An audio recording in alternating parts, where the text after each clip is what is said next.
Hello students, welcome back. देखिए, पिछले वाली क्लास में हमने देखा था actual depth of neutral axis. दो चीज़ों के बारे में बात की थी, actual depth of neutral axis और जिसको बोला था हमने एक्स यू। ठीक है, दूसरा देखा था आपने limiting depth of neutral axis, दूसरा देखा था limiting depth of neutral axis, या इसको critical depth of neutral axis भी कहते हैं। इसको critical depth of neutral axis भी कहते हैं और इसी को maximum depth of neutral axis भी कहते हैं। Maximum depth of neutral axis भी कहते हैं। ठीक है, इसको बोला था मैंने एक्स यू लिमिटिंग। और इस एक्स यू और एक्स यू लिमिटिंग दोनों को कंपेयर करने के बाद तीन तरह के सेक्शन बताए थे। कौन कौन से सेक्शन बताए थे?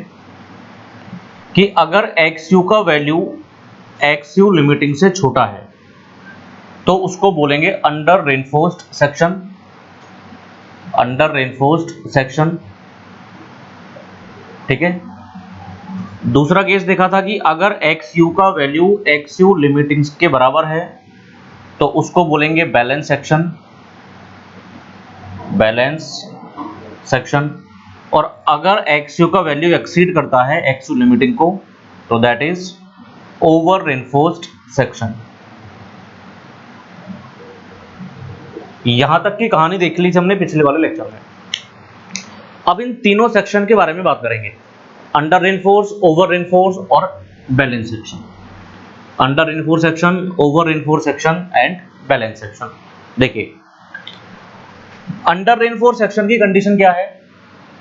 सबसे पहले देखते हैं अंडर रेनफोर्स्ड सेक्शन। यहां से क्वेश्चन पूछे जाते हैं। अंडर रेनफोर्स्ड सेक्शन, एक तो होता है एक्स यू, अगर एक्स यू लिमिटिंग से छोटा है तो। इसकी दो कंडीशन और होती है जो बाद में बात करेंगे हम। एक्स यू के अलावा दो पैरामीटर और हैं जिनसे आप कंपेयर कर सकते हो कि अंडर रेनफोर्स सेक्शन है या नहीं है। वो जब इंट्रोड्यूस होंगे तो मैं बताऊंगा। फॉर एग्जाम्पल, मैं मान लीजिए एक सेक्शन लेता हूं। मैं मान लीजिए ये सेक्शन लिया। इस सेक्शन में मैंने 3 बार लगाई रेनफोर्समेंट की और ये मान लेते हैं कि ये बैलेंस सेक्शन है। ये मान लेते हैं ये बैलेंस सेक्शन है। ये बैलेंस सेक्शन है, राइट।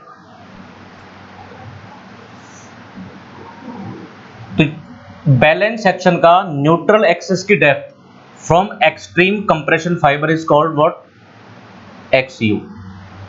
ठीक है, अब आ जाते हैं हम अंडर रेनफोर्स सेक्शन पे। अंडर रेनफोर्स सेक्शन का मतलब क्या है? कि रेनफोर्समेंट कम है उसमें। अंडर रेनफोर्स सेक्शन का मतलब क्या है? कि रेनफोर्समेंट कम है। अंडर का मतलब रेनफोर्समेंट कम है। अगर किसी सेक्शन को बैलेंस करने के लिए 3 बार चाहिए होती रेनफोर्समेंट की। बैलेंस सेक्शन का मतलब मैं पहले बता चुका हूं। बैलेंस सेक्शन का मतलब वो सेक्शन होता है जिसमें कंक्रीट और स्टील दोनों साथ साथ फेल करें। कंक्रीट और स्टील दोनों साथ साथ फेल करें। मतलब कंक्रीट फेल करेगा कहां पे? कंप्रेशन में। कंक्रीट कंप्रेशन में फेल करेगा और स्टील टेंशन में। तो कंप्रेसिव फेलियर और टेंसाइल फेलियर, या फिर कंक्रीट और स्टील, ये दोनों अगर साथ साथ फेल करते हैं तो that section is called balance section.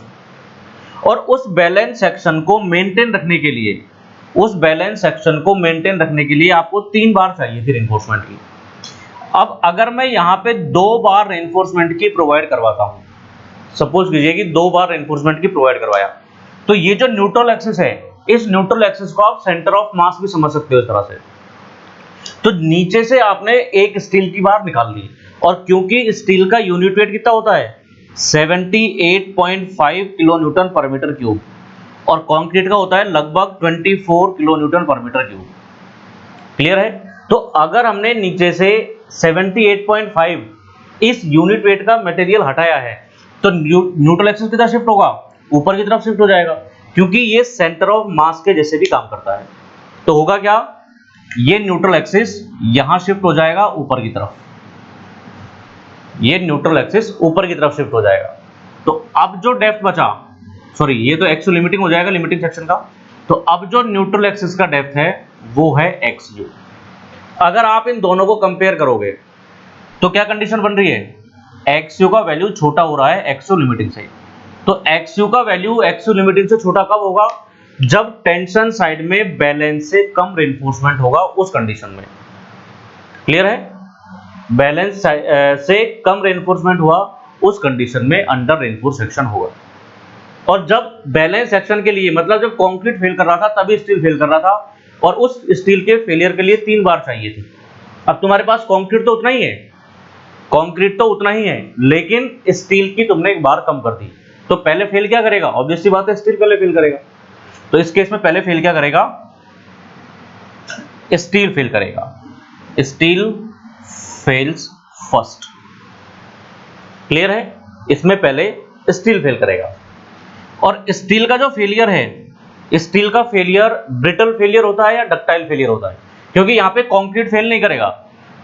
जब फेलियर होगा सेक्शन का, जब स्टील फेल करेगा तब भी कंक्रीट में कुछ ना कुछ स्ट्रेंथ बाकी रहेगी, लेकिन वो किसी काम की नहीं है, वो अलग बात है। लेकिन कंक्रीट में उस वाले टाइम पे भी कुछ ना कुछ स्ट्रेंथ बाकी रहेगी जब स्टील फेल करेगा तब। और स्टील का फेल हमेशा कैसा फेलियर होता है, डक्टाइल फेलियर। तो इस फेलियर को डक्टाइल फेलियर भी बोल सकते हैं, या फिर इस फेलियर को टेंसाइल फेलियर भी बोल सकते हैं, क्योंकि स्टील टेंशन में फेल हुआ है। तो डक्टाइल फेलियर या टेंसाइल फेलियर बोल सकते हैं। डक्टाइल फेलियर जब भी होता है तो आपको सफिशिएंट वार्निंग मिल जाती है। जैसे एक वायर का फेलियर होना है मान लो, तो एक स्टील का वायर जब फेल होगा किसी भी रीजन से, तो वो फेल होने से पहले आपको इंडिकेट कर देगा कि अब फेल हो सकता है। ब्रिटल फेलियर में ऐसा नहीं होगा। जैसे अगर आपको कोई बिस्किट तोड़ना है तो बिस्किट टूटने से पहले इंडिकेट नहीं करेगा, बिस्किट टूटने के बाद पता चलेगा बिस्किट टूट गया है। लेकिन स्टील के वायर को तोड़ने से पहले आपको सफिशिएंट वार्निंग मिल जाएगी। तो डक्टाइल फेलियर सफिशिएंट वार्निंग दे देता है, गिव्स सफिशिएंट वार्निंग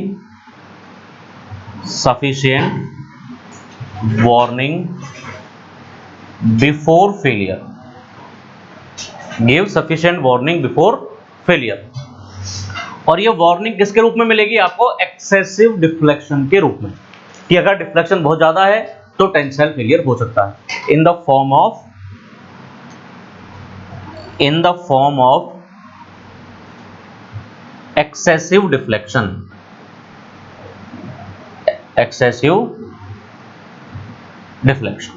क्लियर है। तो ये तो हुआ अंडर रेनफोर्स सेक्शन का केस, ये हुआ अंडर रेनफोर्स्ड सेक्शन का केस।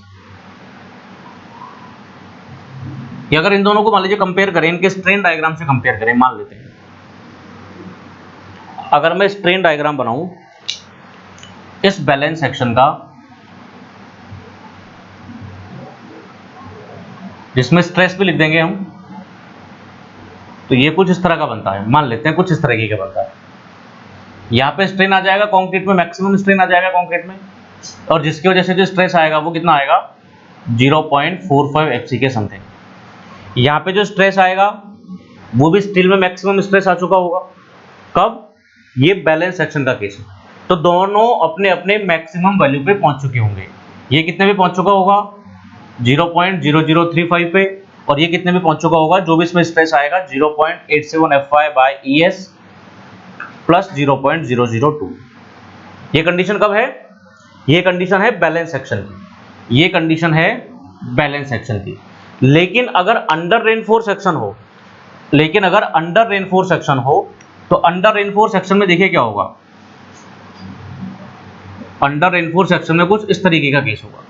क्यों, क्योंकि neutral axis under reinforce section का यहां आएगा, तो ये वाला वैल्यू XU होगा, और जो ब्लैक वाला है यहां से लेके यहां तक, ये वाला वैल्यू क्या होगा, ये वाला वैल्यू XU लिमिटिंग है। तो इसमें न्यूट्रल एक्सिस की डेप्थ XU का वैल्यू XU लिमिटिंग से छोटा है। तो जो कंक्रीट में स्ट्रेन आएगा, ये जो कंक्रीट में स्ट्रेन आएगा वो कंक्रीट में स्ट्रेन 0.0035 से कम होगा, तभी तो अपने अल्टीमेट वैल्यू का नहीं पहुंच पाएगा वो।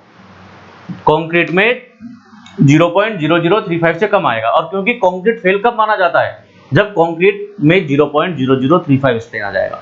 लेकिन स्टील में स्ट्रेन कितना आएगा, 0.87 FY/ES प्लस 0.002। क्योंकि अंडर रेनफोर्स सेक्शन में स्टील तो फेल हो ही चुका है। तो इस तरह से इन दोनों में कंपेयर भी किया जा सकता है। क्लियर है? तो ये समझ में आना जाना चाहिए डायग्राम।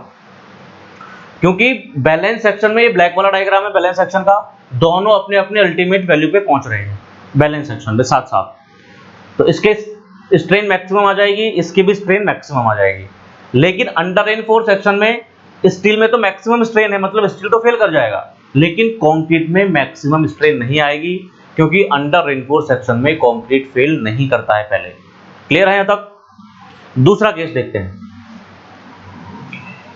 दूसरा केस देखते हैं।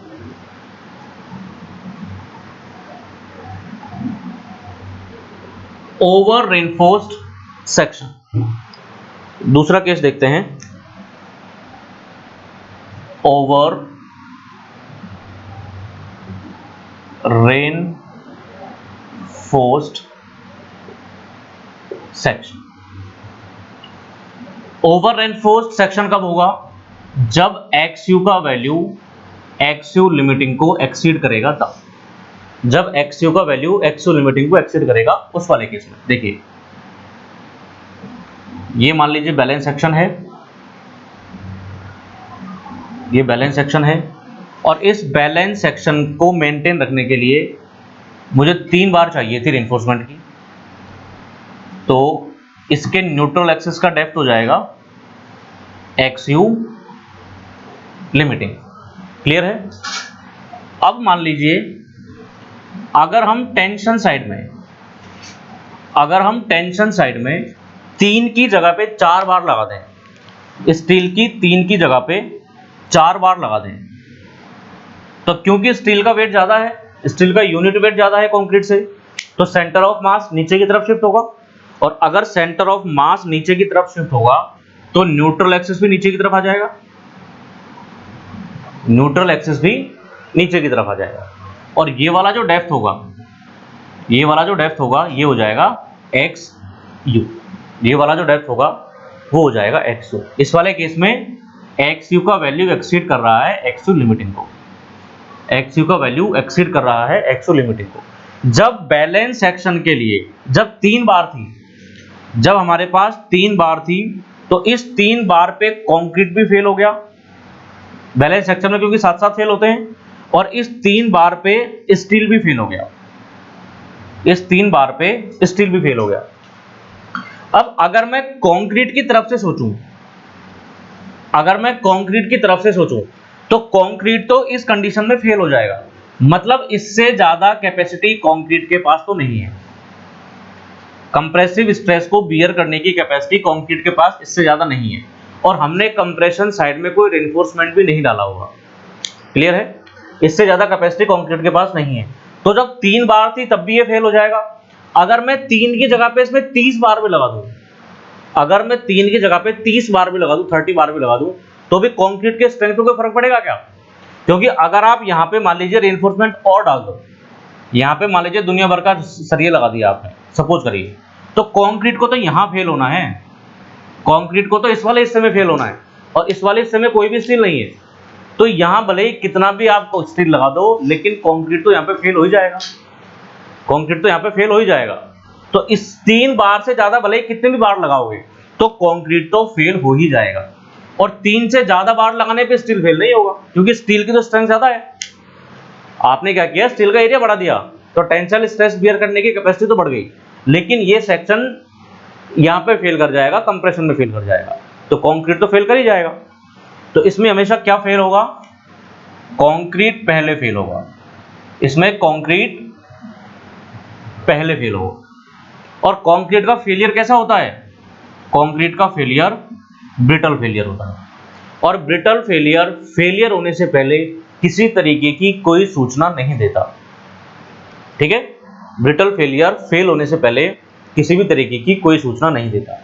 अगर मैं यहाँ पे मान लीजिए इसके मोमेंट ऑफ रेसिस्टेंस की बात करूं, इसके मोमेंट ऑफ रेसिस्टेंस की बात करें अगर, तो मोमेंट ऑफ रेसिस्टेंस होता है C इंटू जेड और T into Z, C into Z और T इंटू जेड मान लेते हैं।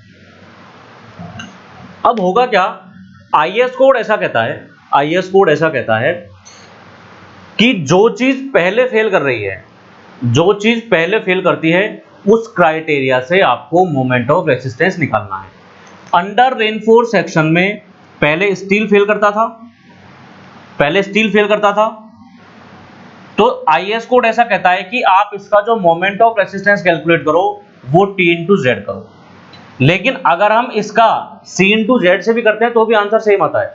कर भले किसी से भी लो, अंडर रेनफोर्स सेक्शन का मोमेंट ऑफ रेसिस्टेंस चाहे आप T इंटू जेड से करो चाहे आप C इंटू जेड से करो, आंसर सेम आएगा, क्योंकि हमने C और T को दोनों को बराबर कर दिया था XU की कैलकुलेशन करने के लिए, तो दोनों से आंसर सेम आएगा। लेकिन फिर भी अगर ऑब्जेक्टिव में पूछा जाए कि किस क्राइटेरिया को फॉलो करोगे आप अंडर रेनफोर्स सेक्शन में मोमेंट ऑफ रेसिस्टेंस निकालने के लिए, तो आपको आंसर बताना होगा T इंटू जेड, क्योंकि आईएस कोड कहता है कि जो फेलियर क्राइटेरिया है उस फेलियर क्राइटेरिया को आपको कंसीडर करना है। और उसी हिसाब से अगर अंडर रेनफोर्स की बात, ओवर रेनफोर्स सेक्शन की बात करें, तो ओवर रेनफोर्स सेक्शन में कंक्रीट पहले फेल हो रहा है, तो आपको यहाँ पे जो मोमेंट ऑफ रेसिस्टेंस निकालना होगा वो C इंटू जेड से निकालना होगा। यहाँ पे हम T इंटू जेड से नहीं निकाल सकते, क्योंकि ये वाला वैल्यू T इंटू जेड के बराबर नहीं होगा। क्यों नहीं होगा? क्योंकि जो C इंटू जेड है, जो C इंटू जेड है, C इंटू जेड अपने मैक्सिमम वैल्यू पे पहुंच चुका है। C इंटू जेड अपने मैक्सिमम वैल्यू पे पहुंच चुका है, क्योंकि इससे ज्यादा तो मोमेंट कंक्रीट ले ही नहीं पाएगा, क्योंकि कंक्रीट तो यहाँ पे फेल कर गया। बैलेंस सेक्शन में कंक्रीट यहाँ पे फेल कर गया, इससे ज्यादा मोमेंट कंक्रीट नहीं ले पाएगा। अगर आप स्टील कितना भी बढ़ा दोगे, तो अगर मैं T इंटू जेड से निकालूंगा तो T इंटू जेड होता क्या है? T इंटू जेड होता है 0.87 FY इंटू AST, ये तो T होता है, और D माइनस 0.42 इंटू XU। अगर आप T इंटू जेड क्राइटेरिया को फॉलो करते हो तो आप AST बढ़ाओगे, लेकिन इस AST के बढ़ने से चाहे 3 बार लगा दो चाहे 15 बार लगा दो, तो 15 बार के बढ़ने से मोमेंट नहीं बढ़ेगा, क्योंकि अगर मैं यहाँ पे 15 बार का एरिया भी लूं तो वैल्यू ज्यादा आ जाएगी इस T इंटू जेड से, लेकिन कंक्रीट उतनी वैल्यू के मोमेंट को ले ही नहीं पाएगा, वो पहले ही फेल हो जाएगा। तो जब भी ओवर रेनफोर्स सेक्शन का केस हो, हमेशा आपको कितना मोमेंट निकालना है? C into Z. और C मैक्सिमम कितना लोड ले सकता है? C मैक्सिमम कितने मोमेंट को बियर कर सकता है? जितना बैलेंस सेक्शन करता है, जितना बैलेंस सेक्शन करता है, क्योंकि बैलेंस सेक्शन पे कंक्रीट भी अपने अल्टीमेट वैल्यू पे होगा और कंक्रीट अपने अल्टीमेट वैल्यू से ज्यादा को बियर ही नहीं कर पाएगा। तो अगर ओवर रेनफोर्स सेक्शन की तुमसे कहे कि ओवर रेनफोर्स सेक्शन का मोमेंट ऑफ रेसिस्टेंस बताओ, तो आप बताओगे C इंटू जेड, वो भी किस सेक्शन के लिए? बैलेंस सेक्शन के लिए, क्योंकि इससे ज्यादा मोमेंट को कंक्रीट रेसिस्ट नहीं कर पाएगा। और अगर कंक्रीट रेसिस्ट नहीं कर पा रहा हो तो कितना स्टील डाल दो, क्या फर्क पड़ रहा है, क्योंकि सेक्शन तो कंप्रेशन में फेल हो गया। क्लियर है? लेकिन अंडर रेनफोर्स सेक्शन में आपके पास मार्जिन रहता है, क्योंकि कंक्रीट अपने अल्टीमेट वैल्यू पे नहीं पहुंचा। तो भले ही C इंटू जेड से करो या T इंटू जेड से करो, दोनों से आंसर सेम आता है।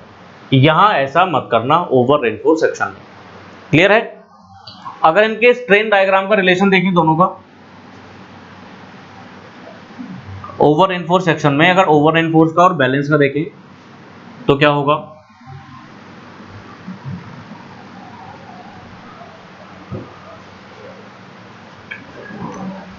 मैं सिर्फ स्ट्रेन डायग्राम ही बना रहा हूं, या फिर ले लो सेक्शन ले लेते हैं।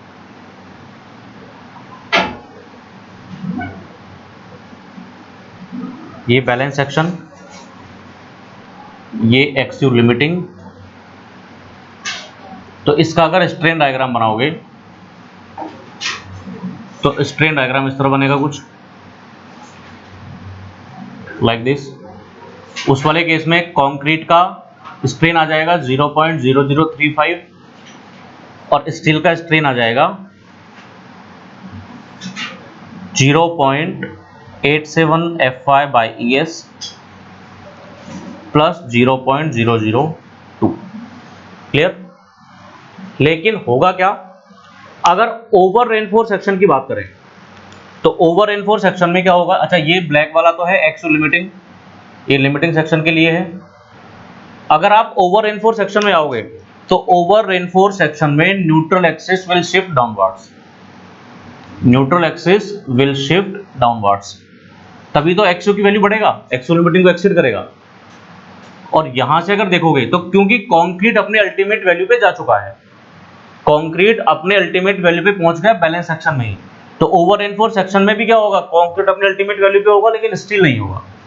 इसका स्ट्रेन डायग्राम कुछ इस तरह है।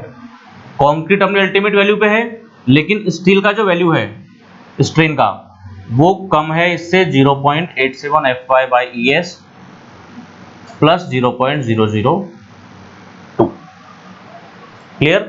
दोनों चीजें आई थिंक क्लियर हो गई होंगी कि ओवर रेनफोर्स सेक्शन क्या है और अंडर रेनफोर्स सेक्शन क्या है। तीसरे सेक्शन के बारे में ज्यादा बताने की जरूरत नहीं है, बैलेंस सेक्शन के बारे में, क्योंकि बैलेंस सेक्शन का मतलब क्या होता है, जिसमें स्टील और कंक्रीट दोनों साथ साथ फेल करते हैं, जिसमें स्टील और कंक्रीट दोनों साथ साथ फेल करते हैं, दैट इज बैलेंस सेक्शन। यहां से तुमसे क्वेश्चन पूछा जा सकता है कि अंडर रेनफोर्स सेक्शन और ओवर रेनफोर्स सेक्शन में डिस्क्रिमिनेट कीजिए, या फिर कंप्रेशन फेलियर और टेंशन फेलियर में डिफरेंस कीजिए, ये चीज पूछी जा सकती है। तो difference between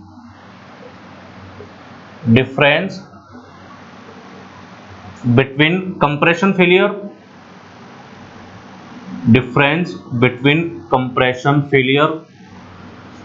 and tensile failure. और ये कंप्रेशन फेलियर, टेंशन फेलियर हम आरसीसी के बारे में पढ़ रहे हैं, ठीक है। इनको अंडर रेनफोर्स, ओवर रेनफोर्स भी बोल सकते हो। तो एक तरफ लिख लेते हैं कंप्रेशन फेलियर, एक तरफ लिख लेते हैं कंप्रेशन फेलियर, एक तरफ लिख लेते हैं टेंशन फेलियर, एक तरफ लिख लेते हैं टेंशन फेलियर। ये क्वेश्चन इंजीनियरिंग सर्विसेज में पूछा जा चुका है मेंस में। तो कंप्रेशन फेलियर का मतलब अगर कंक्रीट फेल करता है तो, क्योंकि कंक्रीट कंप्रेशन में फेल करेगा, और कंक्रीट किस सेक्शन में फेल करेगा, ओवर रेनफोर्स में करेगा या अंडर रेनफोर्स में करेगा। कंक्रीट हमेशा ओवर रेनफोर्स में करेगा, तो ये सेक्शन कैसा होगा, ये सेक्शन होगा ओवर रेनफोर्स्ड सेक्शन। और टेंशन फेलियर में स्टील फेल करेगा, स्टील कब फेल करेगा, जब स्टील कम होगा तब, और स्टील कम होता है अंडर रेनफोर्स सेक्शन में। इसमें क्या होगा, और ये सेक्शन का नाम हो जाएगा आपका अंडर रेनफोर्स्ड सेक्शन। क्लियर? दूसरी चीज, कंप्रेशन फेलियर में या ओवर रेनफोर्स सेक्शन में XU का वैल्यू एक्सीड करेगा XU लिमिटिंग को, अंडर रेनफोर्स सेक्शन में XU का वैल्यू छोटा रहेगा XU लिमिटिंग से, ठीक है। या फिर ऐसा भी पूछा जा सकता है तुमसे कि न्यूट्रल एक्सिस डाउनवर्ड शिफ्ट करेगा या अपवर्ड शिफ्ट करेगा। XU का वैल्यू कम कब रहेगा, जब न्यूट्रल एक्सिस अपवर्ड शिफ्ट करेगा तब। तो यहां पे न्यूट्रल एक्सिस शिफ्ट अपवर्ड्स, और इसमें neutral axis shift downwards. Clear? Next, over reinforce section में स्टील पहले अपनी अल्टीमेट वैल्यू पे पहुंचेगा या कंक्रीट अपने अल्टीमेट वैल्यू पे पहुंचेगा। एक चीज तो ये ध्यान रखना हमेशा, स्टील के लिए अल्टीमेट वर्ड काम में नहीं लिया जाता, स्टील के लिए यील्ड वर्ड काम में लिया जाता है, क्योंकि स्टील फेल नहीं करता। अगर आपको Fe 415 ग्रेड का स्टील दिया हुआ है तो इस 415 न्यूटन पर mm स्क्वायर की स्ट्रेस पे स्टील फेल नहीं करता है, स्टील यील्ड करता है। यील्ड का मतलब क्या है कि उसमें एक्सेसिव डिफॉर्मेशन आ जाते हैं, एक्सेसिव डिफॉर्मेशन आ जाता है। और जो कंक्रीट है, कंक्रीट के लिए हमेशा अल्टीमेट वर्ड काम में लिया जाता है, क्योंकि कंक्रीट उस वैल्यू ऑफ स्ट्रेस पे क्रश कर जाता है, ठीक है। तो ओवर रेनफोर्स सेक्शन में क्या होगा, कंक्रीट अपने अल्टीमेट वैल्यू पे पहुंचाएगा स्टील के यील्ड होने से पहले। तो concrete reaches to its ultimate value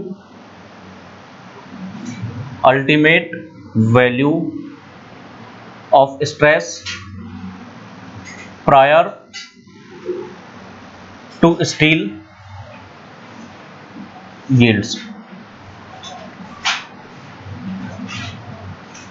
ठीक है। इसमें क्या होगा, इसमें रेनफोर्समेंट कम है, रेनफोर्समेंट फेल करेगा, मतलब रेनफोर्समेंट यील्ड करेगा, और जब तक कंक्रीट अपने अल्टीमेट वैल्यू पे नहीं पहुंचेगा। तो इसमें लिख सकते हैं steel yields prior to concrete reaches at its ultimate value।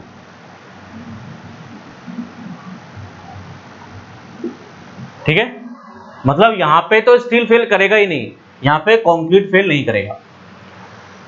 जब कंप्रेशन फेलियर होता है तो कंप्रेशन फेलियर में किसी भी तरीके का वार्निंग नहीं मिलता, नो वार्निंग, या failure does not give any warning। लेकिन जब डक्टाइल फेलियर होता है तो एक्सेसिव डिफ्लेक्शन आ जाते हैं फेलियर होने से पहले, तो वो इंडिकेट करता है कि अब फेलियर हो सकता है। Failure gives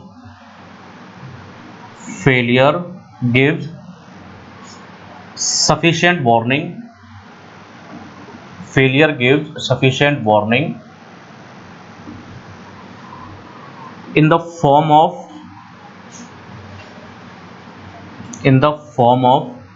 what? Excessive deflection।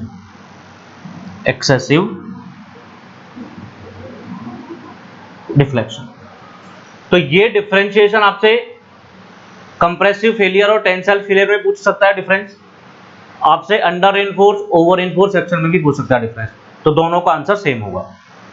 अब अगर तीसरे वाले फेलियर की बात करें, जो कि बैलेंस सेक्शन है, तो बैलेंस सेक्शन में दोनों चीजें साथ साथ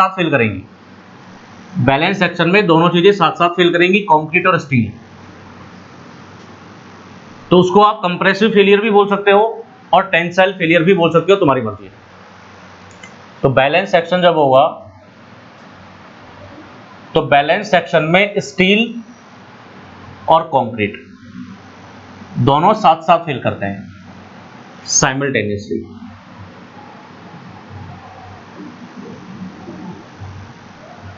क्लियर?